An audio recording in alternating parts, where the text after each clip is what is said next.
NEET தேர்வை நம்ம வந்து மாநிலத்தில் நம்ம எதுக்குறோம். ஆனால் பல்வேறு கட்டுப்பாடுகள் வந்து இருக்கு. ஆனால் மாநில சென்டர்கள் தானே இந்த தேர்வு நடக்குது. இந்த மாநில அரசே இந்த கட்டுப்பாடுகளை தளர்த்த முடியாது. அதனால் இந்த அளவுக்கு கடுமையாக அந்த சோதனை முறைகளை எல்லா வாயில்களையும் அந்த தேர்வு மைய வாயில்களையும் இதை கடுமையாக அமல்படுத்துவதற்கான காரணம் என்ன? அது உதவி செய்கிறது அந்த காவலர்கள் தான் உதவி பண்ணுறாங்க. ஒன்று.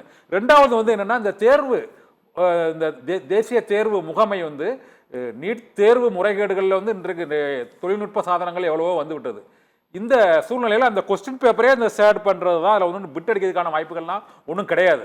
இருந்த போது இந்த பட்டனில் பிட்டு வச்சிருவாங்க, மூக்குத்தியில் சடையில் பிட்டு வச்சிருவாங்கங்கிற மாதிரி அந்த சோதனைகள் எல்லாம் வந்து பழமையாக அந்த பழங்காலத்து சோதனை கட்டுப்பாடுகளை இன்றைய நவீன காலத்தில் இதை எதுக்கு அமல்படுத்தணும்னு தான் கேட்குறேன். இன்னொரு மாநில அரசு இதை தடுக்க முடியாதா? அதை இல்ல, மாநில அரசுக்கு இதுல ரோலே கிடையாதுங்க சார். இதுல முக்கியமான பிரச்சனை என்னன்னா, தமிழ்நாட்டுல இருந்து 1.5 லட்சம் பேர் எக்ஸாம் எழுதிருக்குதா நீங்க சொன்னீங்கல்ல, அந்த 1.5 லட்சம் பேப்பர்ல எல்லாம் வருது இல்ல, நீங்க ரிசல்ட் வரும் பாருங்க.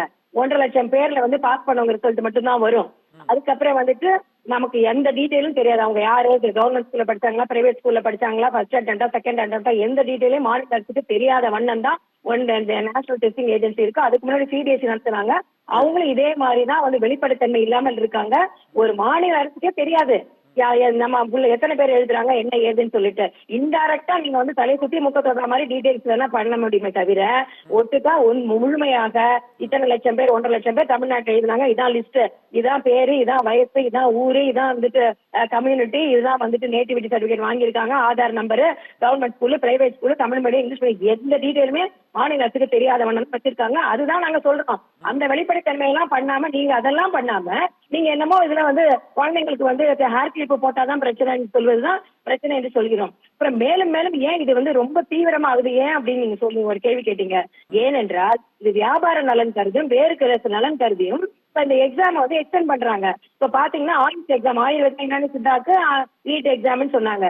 அதுக்கப்புறம் பாத்தீங்கன்னா சென்ட்ரல் கவர்மெண்ட்ல இருக்கிற ஸ்டாஃப் நர்சிங் படிப்புக்கு அது வந்து நீட் எக்ஸாம் சொன்னாங்க. இப்ப இந்த ஆண்டு பாத்தீங்கன்னா பிசியோதெரப்பி உள்ளிட்ட radio therapy 2-3 course, paramedical course, அந்த துணை மருத்துவ படிப்புகள், அதுக்குமே வந்துட்டு நீட் அப்படின்னு சொல்லிட்டாங்க. ஆக மீண்டும் மீண்டும் மீண்டும் வந்து ஒரு தேர்வுல வந்து நிறைய இது படிப்புகளை சேர்க்கும் பொழுது அந்தந்த படிப்பை படிக்கணுன்ற ஆர்வம் உள்ளவர்கள் எல்லாம் வருவாங்க.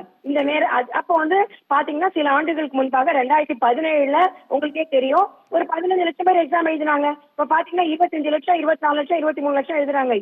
ஏன் திடீர்னு வருது? எவ்ரி இயர் பாத்தீங்கன்னா ஒரு பர்டிகுலர் செட் ஆஃப் ஸ்டூடெண்ட்ஸ் தான் வந்து +2 எக்ஸாம் எழுதுவாங்க. அப்படி இருக்கும்போது ஏன் இந்த பிரச்சனை வருகிறது? தொடர்ந்து இப்ப துணை மருத்துவ படிப்புகளுக்கு ஆர்வம் இருக்கிறவங்க வந்து தனியா எக்ஸாம் எழுதுங்க. மாநில கட்டுப்பாட்டுள்ள இடங்களுக்கு எப்படி எக்ஸாம் எழுதுறது, எக்ஸாம் வேணுமா வேண்டாமா, +2 வரைக்கும் வச்சு அவங்க துணை மருத்துவ படிப்பு படிக்கணுமாங்கிறது வந்து அந்த மாநில அரசுக்கு விடுங்க.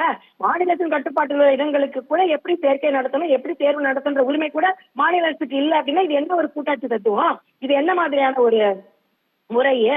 அதுதான் நம்ம சொல்றோம், காம்ப்ளிகேட் பண்றாங்க.